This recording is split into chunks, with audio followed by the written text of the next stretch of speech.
오늘 제목이 자기를 살피고 라는 제목입니다. 신앙생활에 있어서 자신을 살피는 일은 대단히 중요합니다. 성경의 여러 곳에 삼가 조심하라, 또 근신하여 깨어라, 조심하라, 시편 119편 8절에 청년이 무엇으로 그 행실을 바르게 할 수 있겠사옵나이까? 주의 말씀을 따라 삼가할 것입니다. 우리 신앙생활에 있어서 이렇게 삼가 조심하는 신앙생활이 얼마나 중요한가. 우리가 신앙생활 하면 할수록 더 깊이 체험하고 또 체감하게 되는 것입니다.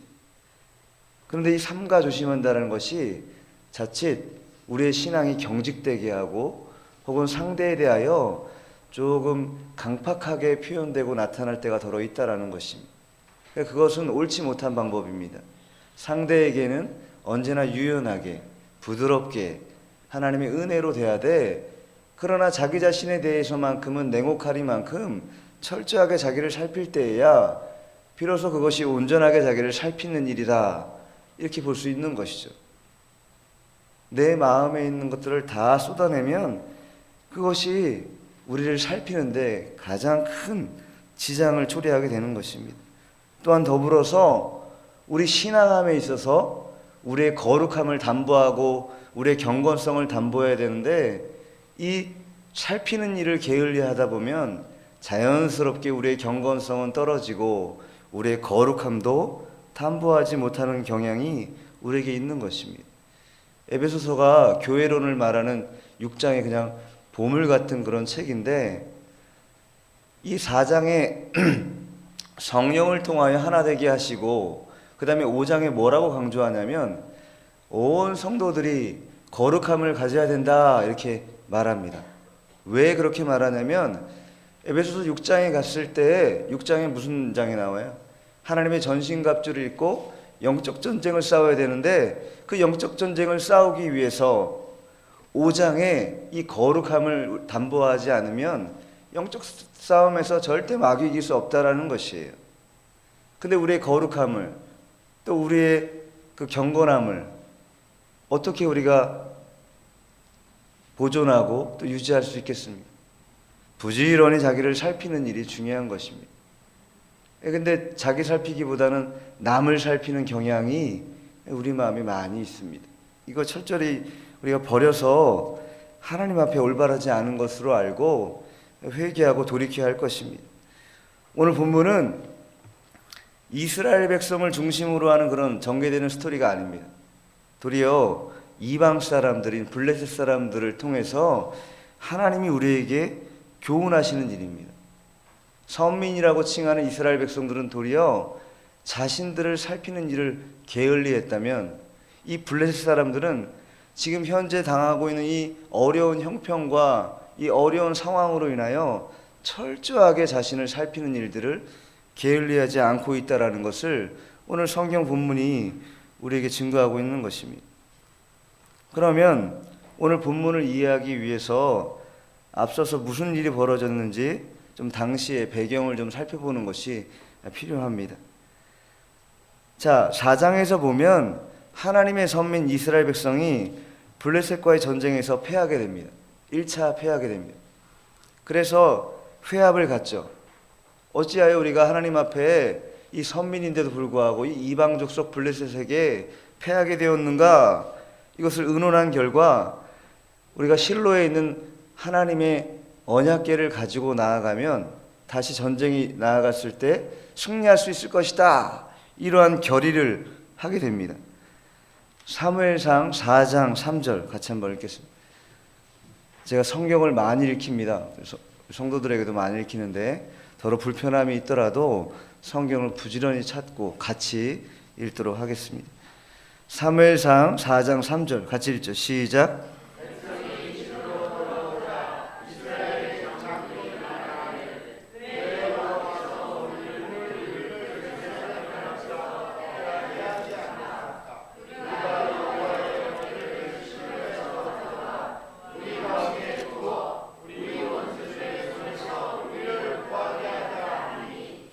예, 전쟁에서 지지 않기 위하여 이번에는 결의를 했는데 실로에 있는 언약궤를 가지고 나아가면 우리는 반드시 저 원수들의 손에서 우리를 하나님께서 구원하실 수 있다, 이런 마음을 가지고 그 언약궤를 가지고 나아갔습니다. 그래서 2차 전쟁을 하게 되는데 그 결과 10절 같이 한번 읽겠습니다. 10절 시작.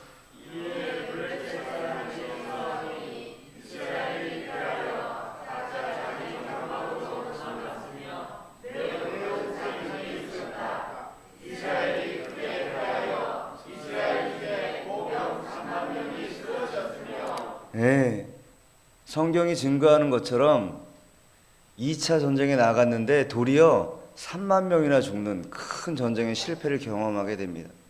그뿐만 아니라 11절에 보면 하나님의 언약궤를 빼앗기는 어처구니 없는 이런 상황까지 이스라엘 백성들에게 벌어지는 것입니다. 왜 그랬는가? 언약궤만 앞세우면 뭐든지 할 수 있다는 이 주술적 신앙, 이 주술적 신앙이 그들의 눈을 가리우고 그들의 신앙을 가리워서 자기 자신을 온전히 살피는 일을 게을리하게 한 것입니다.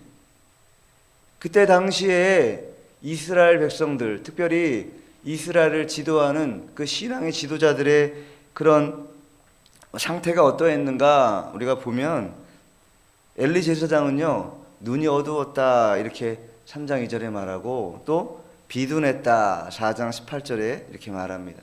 또한 그 두 아들 홈리와 비누아스는 어떠했습니까? 행실이 나빠서 여호와를 알지 못했다 이렇게 2장 12절에 증거합니다. 영적 지도자들의 타락은 곧 백성의 타락으로 이어지는 것입니다. 그리고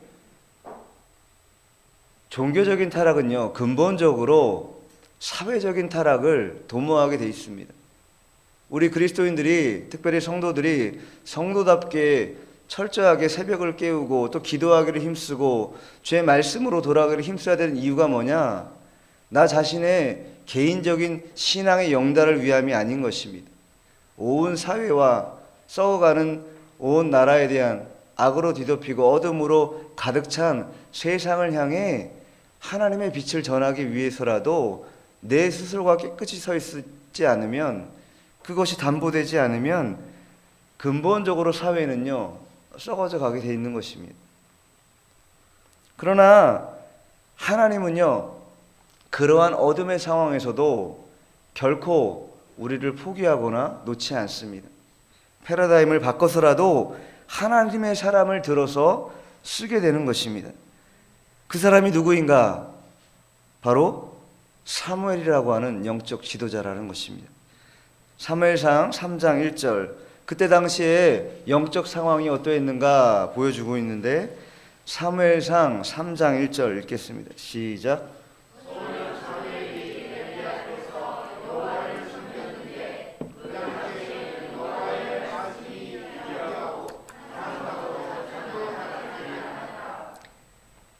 그 당시에는 여호와의 말씀이 희귀했다. 희귀하다라는 것은요, 너무 흔하지 않아가지고 찾기가 어려운 상태라는 것입니다. 하나님의 말씀이 희귀한 시대였어요. 그와 동격으로 옆에 환상도 자주 나타나지 않았다. 하나님의 구약 시대에는 선지자들을 통하여 하나님의 말씀을 대언하기도 하셨고, 꿈을 통하여 또 이상과 몽조를 통하여서도 하나님의 일들을 증거하고 나타내는 일들을 행하셨습니다. 그러나 이 모든 하나님의 말씀하심과 이 몽조와 이 환상들이 다 사라지고 없는 그러한 형국이 바로 이때 당시의 사회적 배경이었습니다. 그러다 보니 블레셋과의 전쟁에서 패하는 것은 뭐 일견 당연하다 이렇게 볼 수 있는 것이죠. 또한 그들이 갖고 있는 신앙의 그 근본이 뭐였어요? 실로에 있는 언약궤만, 그 언약궤만 있으면 괜찮다. 자기 자신들의 영적 암흑과 어둠과 그런 것들은 상관하지 않고 그러한 언약궤 하나만 가지고 있으면 우리는 능히 이겨낼 수 있다라고 생각하는 그러한 어설픈 생각이야말로 그들이 블레셋에게 대패하게 만드는 결과를 초래한 것입니다. 현재의 자기 신앙의 현 주소를 인식하는 것에 결핍한 것이죠. 저희 교회가 정원교회입니다. 발음이 좀 어려운데 디모데전서 6장 3절에 보면 그리스도의 말씀과 경건에 관한 교훈을 가르쳐라, 가르치지 않는 것에 대하여 책망하고 있는데, 그 말씀을 기초로 해서 저희 교회 이름이 정원교회라고 하나님이 주셨습니다. 저희 교회의 2018년도 표가 뭐냐면 통찰입니다. 통찰. 부제로 기도와 말씀으로 라고 정했습니다. 시대의 패러다임을 읽는다라는 것은 똑같은 안목과 똑같은 관심으로 봐서는 절대 보이지 않는 것입니다. 하나님이 주시는 통찰, 그 인사이트가 없이는 그 어떠한 것도 미래를 예견하거나 살피거나 준비하거나 대비할 수 없는 것이 우리 인간인 것입니다. 어떻게 그 통찰력을 우리가 가질 수 있겠습니까? 공부한다고 통찰력을 가질 수 있겠습니까? 그렇지 않은 것입니다. 기도하고 주의 말씀으로 돌아갈 때야 하나님의 통찰력을 우리에게 허락하시는 것입니다. 사무엘상 3장에 보면 하나님의 등불이 아직 꺼지지 않았을 때 사무엘은 하나님이 궤에 있는 여호와의 성전에 누워있다 이렇게 말하고 있습니다. 하나님의 성전에 불이 꺼지지 않았습니다. 하나님의 권고하심이 없는 것 같으나 그러나 여전히 하나님의 몸된 교회와 성도들의 심령 속에 하나님의 등불은 꺼지지 않고 있는 것입니다. 등불이 뭐예요? 계시록 8장에 보면 등불은요 성도의 기도다 이렇게 말하고 있습니다. 그 성도의 기도가 하나님의 보좌의 금향로 앞에 나아가게 된다 이렇게 말씀하고 있는데, 성도의 기도가 그만큼 중요한 것입니다. 등불을 꺼뜨리지 않는 우리 도봉교회 귀한 성도 여러분들은 교회를 위해서, 주의 종을 위해서 이 등불 꺼뜨리지 않는 일 유념하시고 신실하게 잘 감당하시는 여러분 되시기를 바랍니다.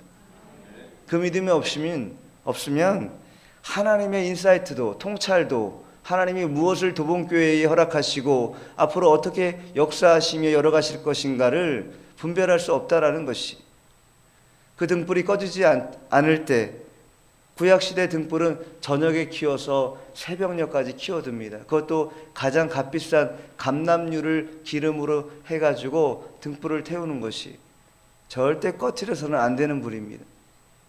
성도의 기도가 절대 꺼지면 안 되는 것이죠. 또한 사무엘이 하나님의 궤가 있는 여호와의 전에 누워 있었다. 언약궤는 하나님의 십계명이 들어있는 그런 귀한 곳이었습니다. 즉 주의 말씀을 가까이 누워서 혹은 앉아서 어째서든지 간에 하나님의 말씀 앞에 가까이 있는 것, 이것이야말로 우리가 통찰력을 가질 수 있는 유일한 길이라는 것이에요. 그 기도와 말씀으로 하나님 앞에 나아갈 때 하나님께서 보이지 않는 것들을 보이게 하시고 찾을 수 없는 것들을 찾게 하시며 또 놀라운 그 비밀한 일들을 우리에게 다 나타내실 것입니다. 그 믿음을 가질 때에 통찰력을 가지고 나아갈 수 있는 것입니다. 저희 교회가 그 표어를 가지고 올 2018년도 한 해는 기도와 말씀에 전념하여 하나님이 보이지 않는 것들, 아무것도 볼 수 없는 그것들, 하나님을 통하여 볼 수 있는 통찰력을 달라고 우리가 함께 기도하며 나아가려고 그렇게 표어를 정했어요. 도봉교회에도 그렇게 보이지 않는 것들을 볼 수 있는 하나님의 통찰력이 임하는 그런 한 해가 되기를 주의 이름으로 축원합니다. 자, 본문으로 돌아와서 6장, 사무엘상 6장 1절 한 절씩 보면서 좀 더 자세히 살펴보겠습니다. 자, 1절 읽겠습니다. 시작.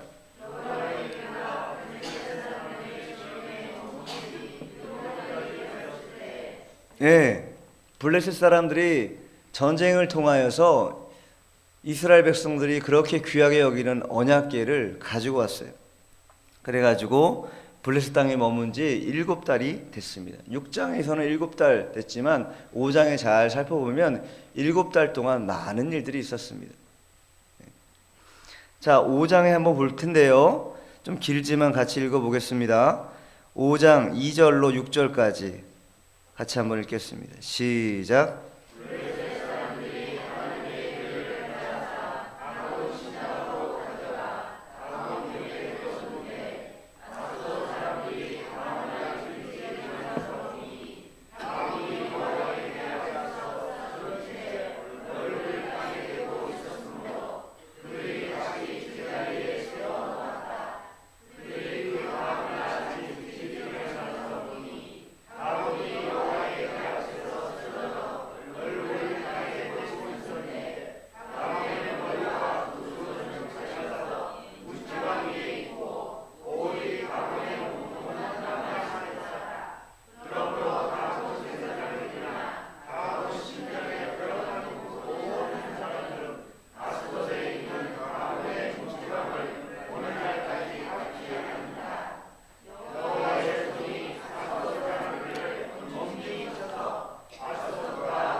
하나님의 백성들이 하나님의 언약궤를 빼앗기는 수모를 당했습니다.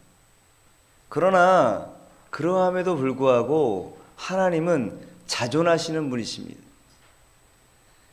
무언가 사람의 도움을 필요로 하지 아니하시는 전지전능하신 하나님이라는 것을 오늘 이 5장이 우리에게 보여주고 있는 것이, 다곤신이라는 것은 블레셋의 으뜸되는 신입니다.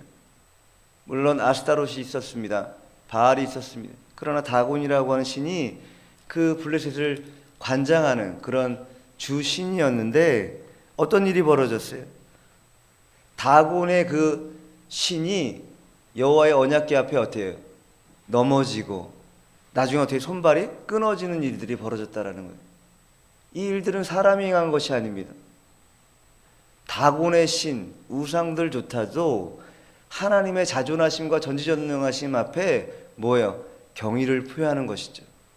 하나님만이 참 하나님이시고 하나님만이 우리에게 영원하신 하나님이라는 것을 그 우상들조차도 신실하게 나타내고 있는 것이, 하물며 선민 이스라엘 백성이라고 하는 자들이 어찌 그러한 자존하시고 영존하시며 영원하시고 전지전능하신 하나님 앞에 온전히 행하지 못하는 그러한 일들을 벌일 수 있겠는지 우리가 생각해 봐야 된다는 것입니다.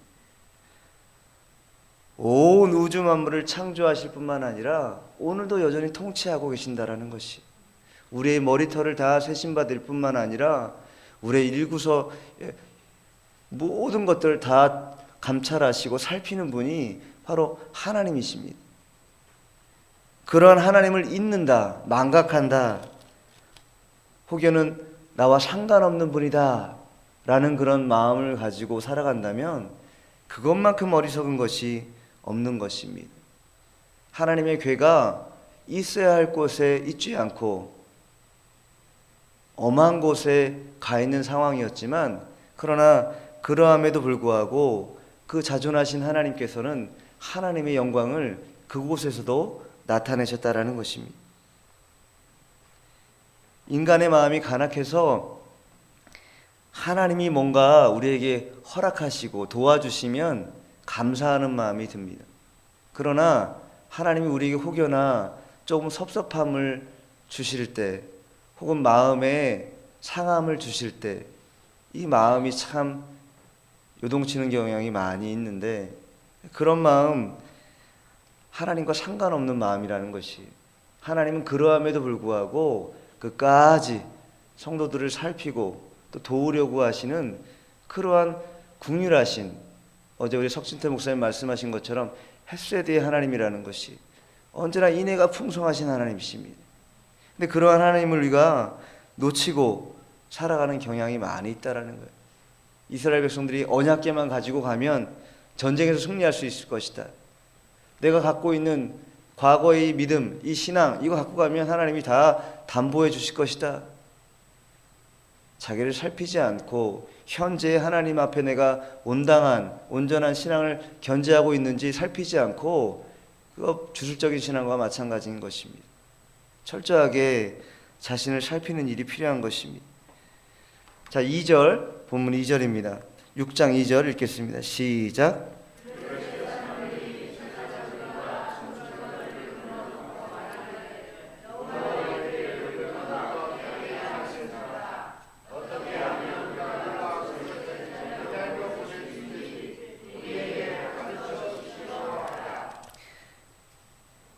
블레셋 사람들은 자신들의 언약궤를 잘못 다뤘다라는 것을 엄청난 재앙을 만남으로 인하여 알게 됐습니다.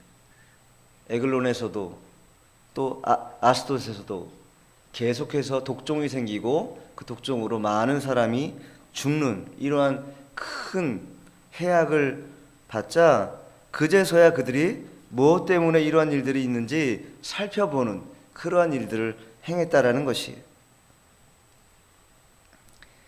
이방인들도 자기 자신에게 처한 상황을 살펴서 이게 어찌 벌어진 일인지, 어떻게 돌아가는 일인지, 어떤 연유에서 이런 일들이 벌어졌는지 곰곰이 생각하고 살피는데, 하나님의 백성이라는 사람들이 그러한 하나님을 앞에 모시고 살아가면서도 그렇게 살피지 않고 살아갈 때가 많이 있습니다. 편안한 그런 옆집 아저씨 같은 그런 하나님 물론 필요합니다. 그러나 우리의 모든 것을 보시는 그런 아버지라는 것을 우리가 또한 잊어서는 안 되는 것이죠. 자, 3절 읽겠습니다. 3절 시작.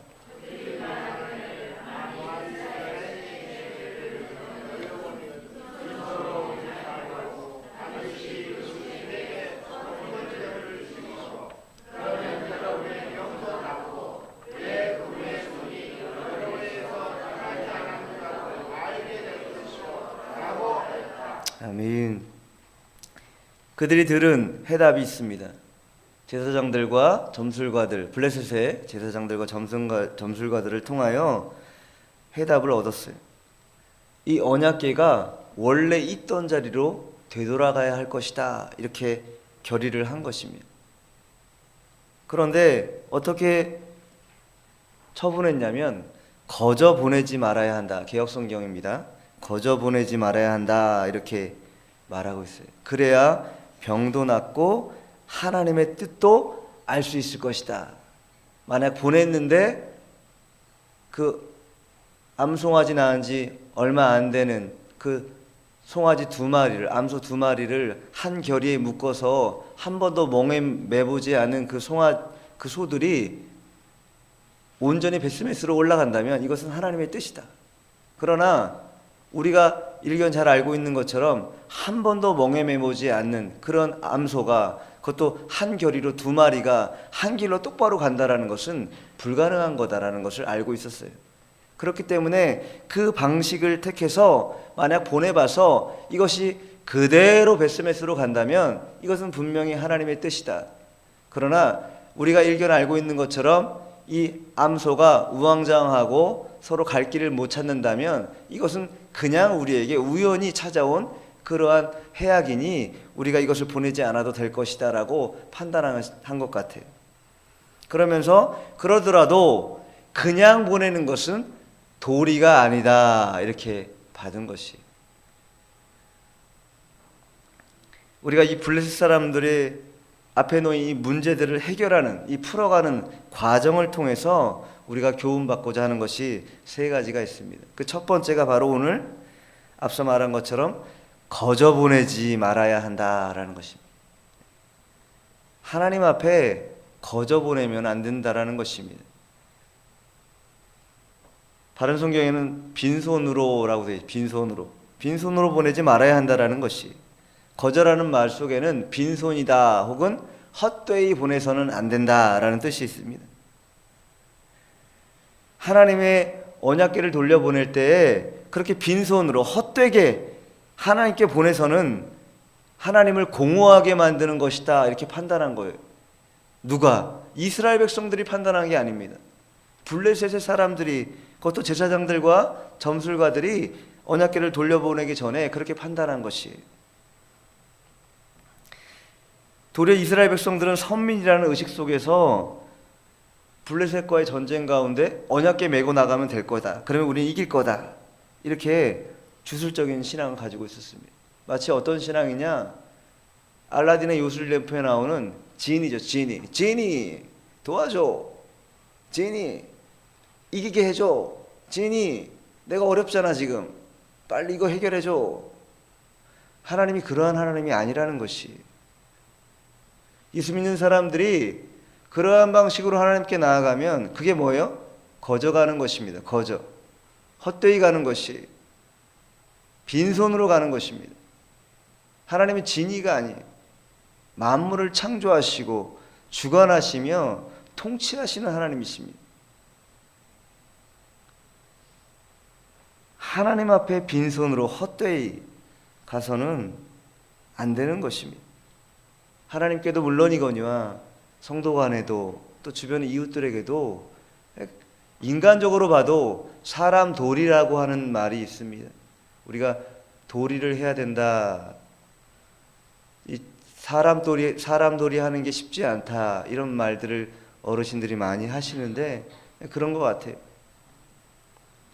하나님 앞에 나아갈 때도 마찬가지입니다. 빈손으로 헛되이 거저 받은 것인 양 나아가면 안 되는 것이, 당연하게 생각하면 안 되는 것입니다. 이 새벽에 우리가 깨어 있을 수도 있고, 건강해서 주님 앞에 나와서 말씀을 전하고 또 받고 하는 이 모든 행위들이 어디서부터 오는 것이, 하나님이 다 보존하시고 지키시고 우리에게 건강을 허락하셨기 때문에 가능한 것이지, 헛되이 그렇게 거저 오는 것이 아니라는 것이 하나님이 다 주시는 것입니다. 제가 일본에 신학할 때 마지막 학기에 등록금이 없었어요. 한 500만 원 정도가 필요했었는데, 마지막 학기니까 뭐 가난한 신학생이 돈도 없고 학교에서는 계속 부릅니다. 유상 불러요. 왜 돈을 안 내냐? 죄송하다. 돈을 좀 모아보겠다. 해결해보겠다. 이렇게 재차 이렇게 미루고 몇 달을 미뤘어요. 뭐 돈이 생길 겨를이 없죠. 하나님 앞에 제가 그때 당시에 한국에서 보내준 10만 원 있었습니다. 10만 원. 등록금 한 500만 원 모자랐는데 10만 원 있었어요. 공과금을 내야 되는데 밀려가지고 한 10만 원, 15만 원 공과금 내야 되는데, 공과금을 낼까 그때 당시에 아마 절기였을 거예요. 헌금을 해야 되는데 갖고 있다가 공과금이고 뭐고 그냥 헌금을 하자. 다 털어서 하나님께 다 바쳤어요. 그랬는데 얼마 안 있다가 무슨 일이 벌어졌냐면, 어떤 집사님이 저를 부르시더라고요. 전사님, 이렇게 어려우실 텐데 이렇게 좀 쓰시라고 이렇게 봉투를 하나 내밀어주셨어요. 제가 안 받으려고 했지만 또 감사히 또 하나님 은혜로 주시는 건데 고맙습니다, 감사합니다 이렇게 받았어요. 그래가지고 이제 가져와서 이제 봤더니 그 금액만큼이 등록금이었어요. 등록금, 나머지 등록금 한 500만 원 정도 되는 그런 돈을 어떻게 선뜻, 나를 잘 알겠어요? 인간 유성민으로 볼 때는 아무것도 내어줄 수 없는 사람입니다. 저도 굉장히 강팍한 사람이에요. 완악한 사람입니다. 그러나 그 완악한 인간으로, 강팍한 자로 본 것이 아니라 하나님의 종으로 보고 하나님의 신실하게 앞으로 쓰임받을 종이라는 그 미래에 대한 소망을 가지고 그 물질을 허락한 것이죠. 물론 하나님이 그것도 허락하셨기 때문에, 마음을 열으셨기 때문에 가능한 것이지만, 그렇게 해서 제가 신학교를 졸업하게 되고 돌아오게 됐어요. 그런 일들이 그런 한두 번이었겠습니까? 신앙생활하는 가운데 무수히 많은 경험을 하게 됩니다. 하나님이 이 모양 저 모양으로 우리의 필요들을 살피시고 도우시고 또 역사하시는 것이 하나님의 뜻이에요. 거저가면 안 되는 것입니다. 사람에게 행한 것이라고요? 아니요. 사람에게 행한 것 같아도 하나님 다 보시고 하나님이 받으시는 것이, 그렇기 때문에 헛된 것이 없는 것입니다. 하나님 앞에 나아갈 때도, 이웃에게 나아갈 때도 거저가지 마시기 바랍니다. 헛되이 가지 마시고 빈손으로 가지 마시고, 머리도 하나 쥐어주려고 하는 마음으로, 머리도 하나 안겨주려고 하는 그런 마음으로 나아갈 때 그것이 하나님 기쁘시게 하는 마음인 것이. 오늘 이 블레셋 사람들은 하나님의 언약궤를 돌려보낼 때 그 마음을 알고 거저 보내지 않겠다 이렇게 결의를 한 것이. 그러면서 어떻게 했어요? 자, 6절에 보면 그에게 속건제물을 드리시오 이렇게 말합니다. 속건제물을 드리시오. 속건제라는 것은 하나님이 성물이나 이웃에 해를 가한 경우에 그 죄를 속함받기 위해서 하나님께 드리는 그런 제사의 방식입니다. 예물입니다. 레위기 5장 1절로 15절까지 보면 자세히 나와 있는데, 근데 이 속건제의 특징은 뭐냐면, 피해자에게 피해물을 보상할 때 피해물만 보상하는 것이 아닌 것이, 피해물의 5분의 1, 즉 만약에 100이라고 하는 것을 피해를 줬다면 100만 주는 게 아니라는 것이에요. 100하고 얼마를 더 얹어줘야 돼요? 20을 더 얹어줘야 돼요. 이게 뭐예요? 속건제 정신이라는, 속건제 의식. 두 번째 우리가 가져야 될 마음은 속건제 의식을 가져야 된다는 것입니다. 첫 번째가 거저 보내지 말아야 된다면, 두 번째는 속건제 의식을 가져야 된다는 것입니다. 하나님이 왜 속건제 규례를 통하여 이런 규례를 만들어 주셨을까요? 100을 손해보게 했으면 100만 갚으면 돼도 뭐 무방할 것 같은데 왜 100에 20을 더 얹어서 갚아라 이렇게 규례로 정하셨을까요? 그건 뭐냐? 인간이 기본적으로 탐욕과 소유욕이 강하다라는 것을 잘 알고 있었다라는 것이, 또한 그 소유욕, 그 탐욕으로 인하여 불법을 조장하는 것이 인간이라는 것 또한 잘 알고 있었다라는 것이, 블레셋 사람들이 언약궤를 강탈한 이유가 뭐예요? 하나님의 언약궤가 신비하다라는 걸 알고 있었어요. 이스라엘 백성들을 지키고 이스라엘 백성들을 이끌어가고 있다라는 것이 그 중심에 언약궤가 있다라는 것을 알고 있었습니다. 그렇기 때문에 그것을 강탈해 오면, 그것을 가져오면 자기들도 복받을 줄 아는 것이죠. 자기들에게도 그러한 유익이 있을 것으로 아는 것이에요. 그렇기 때문에 가져왔지, 만약 독종이 생겨 많은 백성들이 죽임을 당하는 일이 벌어질 거라면 절대 가져오지 않았을 것이에요. 우리가 속건제 의식을 가져야 되는 이유는 뭐냐? 이 탐욕을 제거하기 위해서입니다. 성경은 탐욕이 큰 우상 숭배다 이렇게 골로새서 3장 5절에 말씀하고 있습니다. 물질을 지나치게 갈망하면 그 물질의 소유가 곧 나의 행복을 보장하는 그러한 것이다 라고 등식이 성립이 됩니다. 그러나 물질이 내 행복의 가장 1번 되는 등식이 성립하는 순간 뭐는 사라지게 되냐면, 웨스트민스터 소요리 문답 1문에 나오는 인간의 제일 되는 목적은 상실해버리는 것이, 하나님을 영화롭게 하는 것과 그 한 분 하나님으로 즐거워하는 것 상실해버린다라는 것이, 물질이 우리의 마음의 주인이 되어버리는 순간 우리는요 그거 해결할 수 없다라는 것이. 그래서 하나님께서 속건제 정신을 통해서 탐욕의 눈을 씻어라 이렇게 우리에게 응답하시는 것입니다. 20 아깝지, 그러나 그거 더해서 줘라. 왜?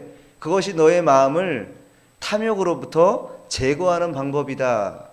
이것이 속건제 정신에 들어있는 숨은 뜻입니다. 요한계시록 3장 17절에 보면 잘 아시는 소아시아 7개 교회 가운데 라오디게 교회가 나옵니다. 3장 17절에 뭐라고 써있냐면, 내가 말하기를 나는 부자다, 내가 풍족하고 부족한 것이 조금도 없다라고 하나 내가 비참하고 가련하고 가난하고 눈멀고 벌거벗은 자인 것을 알지 못한다 이렇게 말하고 있습니다. 라오디게아 사람들은 자신들이 부자인 줄 알았어요. 실제로 부자였습니다. 굉장히 윤택한 생활을 했죠, 그 지역 사람들이. 그러나 주님께서는 뭐라고 말씀하셨냐면, 너희들은 부자가 아니다, 도리어 가련하고 불쌍하고 없는 자들이다 이렇게 말씀하고 있다라는 것이, 하나님의 관점과 우리의 관점이 확연히 다른 것이에요. 아무리 많이 가지고 있다고 할지라도 그 가진 것으로 인하여 우리의 신앙이 일취월장 자라나고 성장하게 할 수 없다라는 것이, 도리어 신앙의 올무가 되는 경향이 더 농후합니다. 그렇기 때문에 우리가 속건제 정신을 가지고 하나님의 마음으로 더 베풀려고 하는, 더 해주려고 하는 그런 마음을 가져야 한다라는 것이에요. 자, 마지막 세 번째인데 오늘 본문 6절입니다. 같이 한번 읽겠습니다. 6절 시작.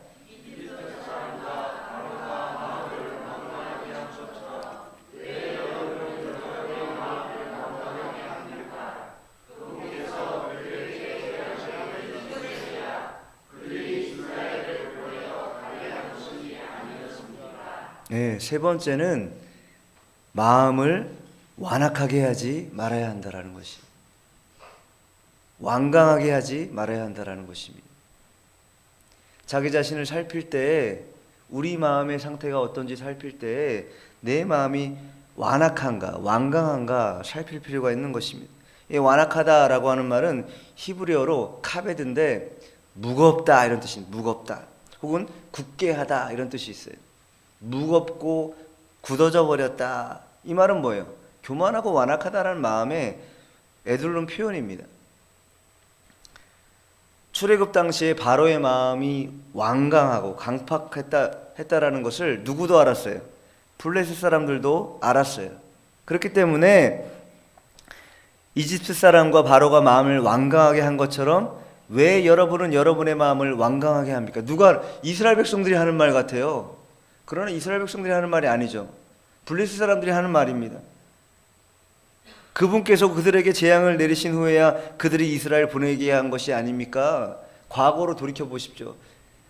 이스라엘 백성들이 출애굽할 때 그 바로가 그렇게 완강하게 하고 강팍하게 하는 것 때문에 그 험한 일들을 당하지 않았습니까? 우리가 이렇게 험한 일 당하는 거 왜 그럽니까? 우리 마음이 완강하기 때문입니다. 내 마음이 강팍하기 때문입니다. 왜 그걸 모르십니까? 이렇게 말하고 있는 것이에요. 마음을 완악하게 한다는 것은 두 가지입니다.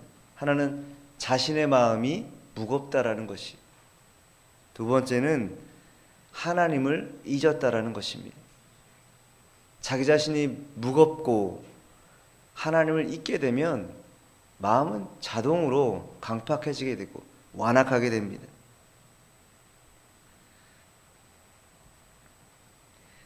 하나님이 그러한 성도들에게 그러나 그대로 강팍하게 혹은 완악하게 두지 않는다라는 것이, 하나님의 성도들에게는 뭐가 있어요? 그래서 징계가 있는 것이, 히브리서에도 징계가 없으면 사생자라고 하셨잖아요.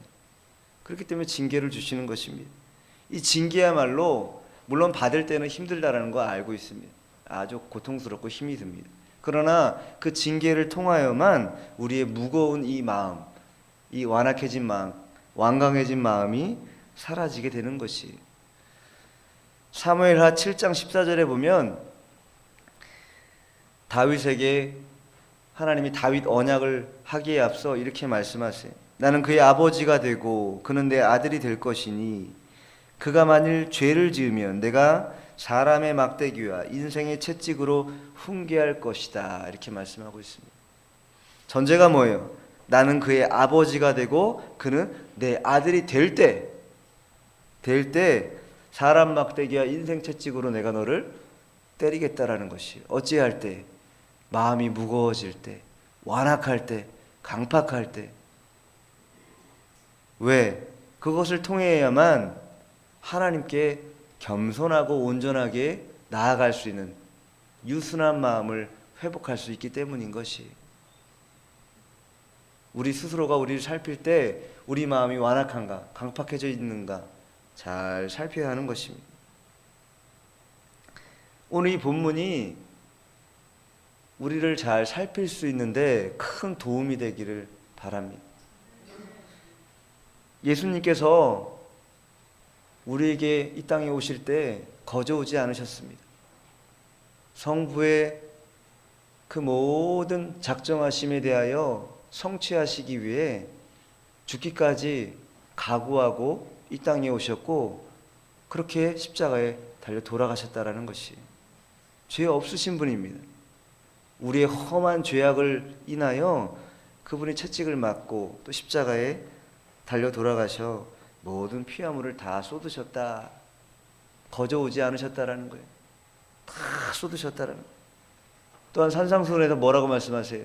오리를 가자 하면 십리를 가야 한다. 속건제 정신이죠. 속건제 정신. 오리만 가도 될 거라면 배로 가라. 뭐예요? 더 얹어서 가라는 거예요. 이웃에 대하여 그러한 마음을 가져야 된다. 이렇게 말씀하고 있는 것입니다. 우리가 언약 백성이라고 한다면 자기 자신을 살피는 일이 굉장히 중요한 것입니다. 2018년도 한 해에는 이렇게 거저보내지 말고 속건제 정신을 갖고 마음을 완악하게 하지 않아서 정말로 자기 자신을 잘 살필 수 있는 그런 한 해가 되시고, 또 도봉교회도 그러한 잘 살펴서 하나님의 인사이트가 있어서 보지 못하는 것들을 보고 또 하나님의 통찰하심을 가지고 그것들을 견인하여 나아가는 그런 귀한 교회와 또 성도들이 되기를 주님의 이름으로 축원합니다. 기도하겠습니다.